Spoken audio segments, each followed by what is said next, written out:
Ari Fleischer has been on the side of the podium that Caroline Leavitt would be on. I have two questions here, Ari. We have 5 minutes to get through them. Number one, what is your advice to Caroline Leavitt? She's capable, she's talented, but she's young. So what do you wish you would have known going into that job? She's in a totally different era than I was when I was in that job. When I was in that job, America still relied on the mainstream media, for better or worse, to tell them what was happening. That era is over, Charlie, as you know. I wrote an op-ed in The Hill a couple weeks ago where I advocated that the 49 seats in the briefing room no longer go to the New York Times, CBS, ABC, NBC, the Washington Post, the mainstream media. The front rows should move to the back rows, or they shouldn't get a seat at all. And the front rows should now be alternative sources. It should be conservative media. It should be podcasts. It should be talk radio. It should be respectable social media influencers.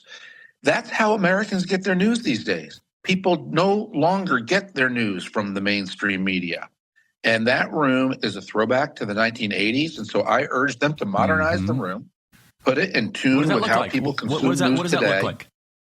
That looks like you allow the front rows to be filled with conservative media, the Daily Examiner, the Daily Wire, somebody from your show, Charlie, somebody from Joe Rogan's show, a producer.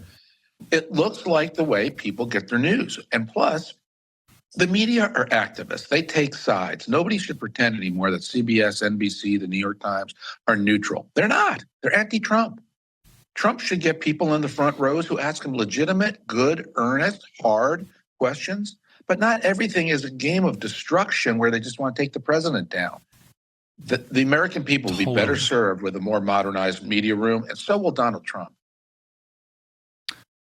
Well, you kind of took it out of my mouth, which the question out of my mouth, which was like, is it crazy?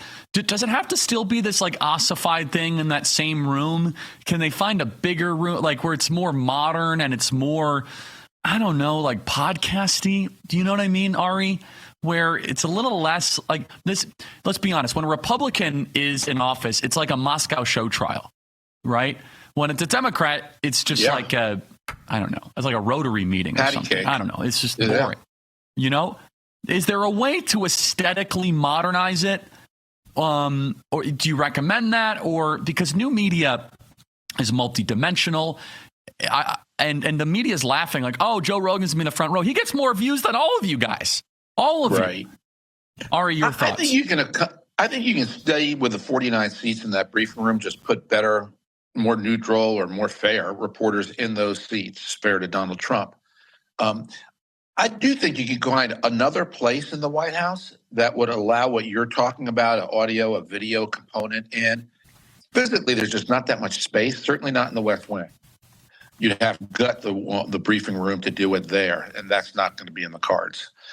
You could find another room to do what you're talking about, but the briefing room is more important.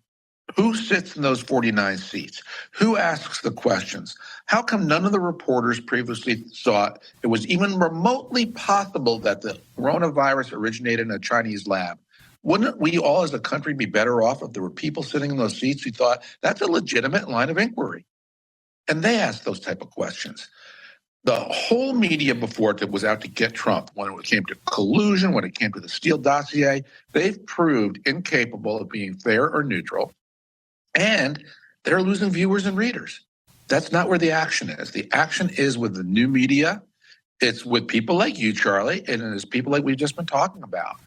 And that's who should occupy certainly the front rows of those 49 seats.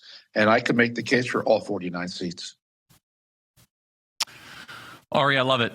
You are a great man. Really appreciate it. Thank you so much.